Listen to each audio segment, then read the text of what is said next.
At the age of 18, just 1 month before starting my college soccer career at the University of Washington, I was diagnosed with multiple sclerosis. At the age of 23, just 1 month before graduating from UW, I started a nonprofit organization benefiting young adults with MS. How in those 5 years did a life-altering, challenging diagnosis blossom into a community of young adults with MS that help one another thrive despite it all? Well, I'm here today to tell that story. This is my story of resilience, determination, and the power of embracing the 3 L's: learning, laughing, and leaning in. And it all started when I was 11 years old. At that time in my life, my family had received some devastating news. My mother had just been diagnosed with breast cancer. Despite the many questions and concerns I had, there was one thing I knew to be true. I would find a way to support my mom as best as my 11-year-old self could. So, as soon as bits of her hair began falling out from her chemotherapy treatment, I had found my answer. I would shave my head alongside my mom so she wouldn't have to experience this alone. Sure enough, a few days later, my mom and I were in her bathroom with the electric razor in hand. When all was said and done, I looked in the mirror and quite literally looked like my brother. But more importantly, I looked internally and saw a bold, empathetic, 11-year-old girl that just proved to herself she wasn't afraid of anything in the world. Now, this all went down the summer going into middle school. So strutting into the first day of 6th grade, wearing a baggy t-shirt and rocking this new buzz cut didn't quite bode well for the day to follow. I was called a boy on several occasions, kicked out of the girls' locker room during PE, and later that day was called a boy in a bikini at the local beach. We all laugh about those stories now, but I also laughed about them back then. I so strongly believed in what I had done for my mom that no one could convince me otherwise. And it was in that moment, at the age of 11, that I learned how to create change from challenge. I set the foundation for how I would approach obstacles and hardships in years to come, by learning, laughing, and leaning in. Years later, my mom kicked cancer's ass, and I, thankfully made it out of the buzz cut era. I was a sophomore in high school, I had a solid friend group, and I was already receiving offers to play Division I soccer from several colleges around the country. That fall, our high school team won a state championship, and I committed to play soccer at the University of Washington, my dream school. But at the same time, I had started experiencing some pretty weird neurological symptoms. Initially, I brushed them off, attributing my numb and tingling legs to cleats that were too tight, and throwing up after games to being out of shape. As most athletes would do in that situation, I simply got a bigger pair of cleats and took to the fields before and after school to get into better shape. But for the following 2 years, that same pattern persisted and even progressed. By the time I was a senior, I was dealing with daily headaches, migraines, nausea, numbness and tingling, zinging sensations that ran down my back and legs, and more. So 1 trip to the neurologist and 3 hours of MRIs later, I had a confirmed diagnosis. I have multiple sclerosis. This was a big blow, and one I definitely wasn't expecting at the age of 18. But here I was again, ready to take what I could have perceived as one big L, and instead transform it into something entirely different by embracing my 3 L's: learning, laughing, and leaning in. Learning in its typical sense of understanding the literature and physiology of MS definitely was important when I was first diagnosed. In fact, I was taking a biomed class my senior year, and the week leading up to my diagnosis, we learned all about neurological diseases. So when I heard the words, "you have MS," I at least had a gauge of what to expect. With that said, receiving an MS diagnosis in today's world is incredibly different now than it was 30, 20, and even 10 years ago. With so many treatment options available and new therapeutic approaches gaining considerable momentum, I genuinely call myself one of the lucky ones to halt my disease in a way that those before me could not. But that's not what I was told at first. As an 18-year-old trying to find my way after a recent unexpected diagnosis, the first thing I did was to try to find other people like me. Whether through close connections, social media, or the internet, it was really challenging to find the right information to consume and believe for myself. I connected with a few other folks with MS, and they pointed me to Facebook groups, podcasts, and videos that all explained what MS was and how they managed it. And while that is perhaps helpful to some, it made me realize that the best way to learn about my disease probably wasn't at 10 p.m. scrolling through TikTok and Instagram Reels. The best way to learn was to try for myself. Yes, I had to read the literature and find the right drug, but I also had to learn how to adapt to my new normal. In the first year of living with this disease, I took to coaching the sport I loved instead of forcing my body to play it. I took long walks through the park instead of runs up and down hills. And I very reluctantly ate cornstarch-crusted tofu instead of big, juicy burgers. Eventually, I learned how to kick the soccer ball without physically feeling my legs, and how to receive a pass in a way that prevented my vertigo from flaring. And it was those lessons, the ones you can't learn in a book or on YouTube, that carried me through. I think as human beings, we all have a desire to learn.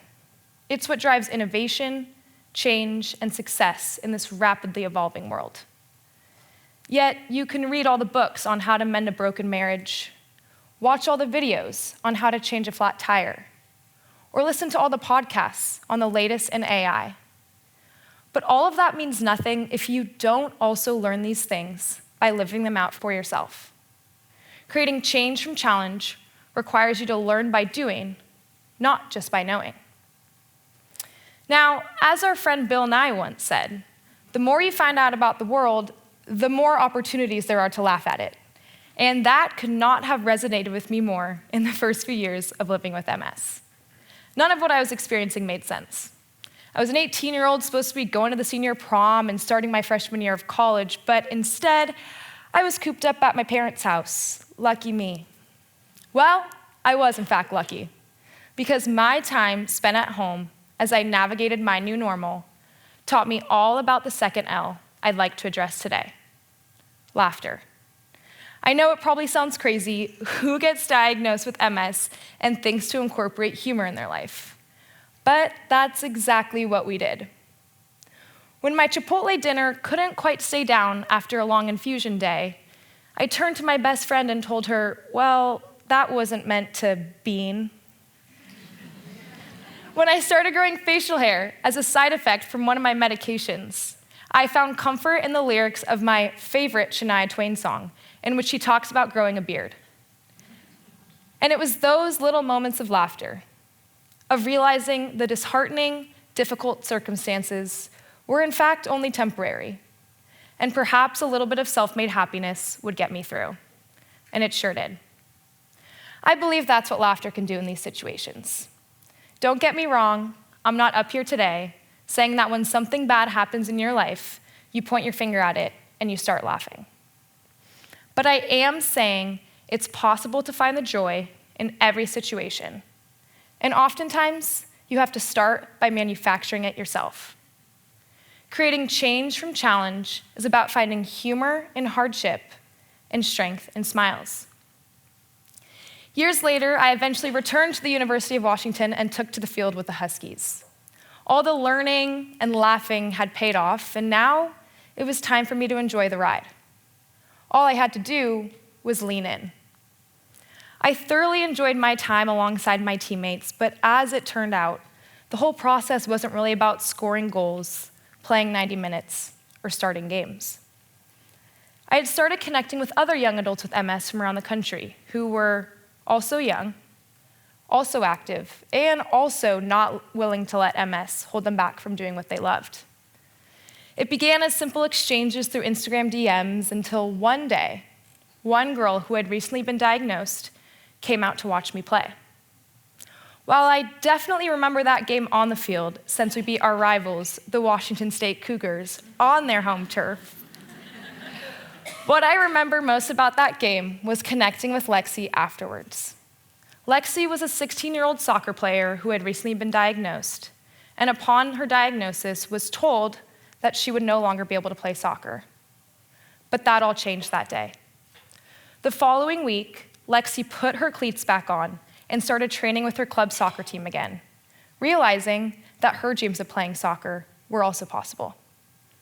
So yes, my unwavering belief in my journey back to the field was well worth it for the moments I shared with coaches and teammates along the way. But this journey was something way bigger than myself. I had learned to lean in and bring others along too. So much so that just 6 months after my encounter with Lexi, we were celebrating the incorporation of my newly formed nonprofit, MS I'm Possible, that would help countless other young adults with MS, just like Lexi, from all over the country. Creating change from challenge means leaning in with purpose and inviting others to join the process. All right, so we have learning, laughing, and leaning in. Those all sound great and fun, and to be honest, flow so well together for a talk like this. But what about the moments when that isn't working? When you lean in just a bit too far? That's when it's equally as important to find the people in your circle to lean on. When I was first diagnosed, I remember the fear that consumed me, knowing I'd have to phone my coach and tell her that her new recruit was just diagnosed with MS. I made it clear to her that I was still more determined than ever to make my dreams of playing college soccer a reality. I'd be leaning in. Her response? They would be the ones to lean on to make it happen. She rallied our assistant coaches, our nutritionist, our dietitian, and our doctor, sat us all down in a room, and together, we figured out how I would get back on that soccer field. And in that moment, I realized that you can't always lean in without your people to lean on. And 6 years later, that is the same principle that MS I'm Possible is built on. While we provide several programs for young adults with MS, our mission is quite simple: to foster the same environment that people like my soccer coach, my family, and my friends did for me when I was first diagnosed. MS I'm Possible is a year into our creation, and I can tell you it's been the best year of my life. But when I think back and reflect on it all, I'm reminded that this is a journey that didn't start last year when MS I'm Possible was formed, or 6 years ago when I was first diagnosed. It was created 13 years ago when I made the first bold, somewhat insane decision to shave my head during my mom's breast cancer battle. Since then, I've approached every obstacle or hardship in life the same way I did when hearing of my mom's cancer, with a desire to learn, laugh, and lean in. In doing so, I've told my buzz cut, I'm possible, MS, I'm possible, and ultimately, that life, I'm possible. Now, here's the thing. You don't have to have some crazy life-altering medical illness to employ these principles. A little over a year ago, I was wrapping up my undergraduate degree, had recently taken the medical school admissions test, and was embarking on my nonprofit career. Though I spent practically my entire life getting ready for a career in medicine, it was clear that my path was taking a different turn. The thought of leaving behind a well-structured, clear-cut plan into medicine was extremely scary. But I took the leap, decided to work part-time for my nonprofit, and found a job as a program manager at a company I knew absolutely nothing about. Lo and behold, it was the best decision I've made to date. Working alongside two incredible female leaders and trailblazers at this company has, yes, allowed me to utilize my 3 Ls in a whole new setting.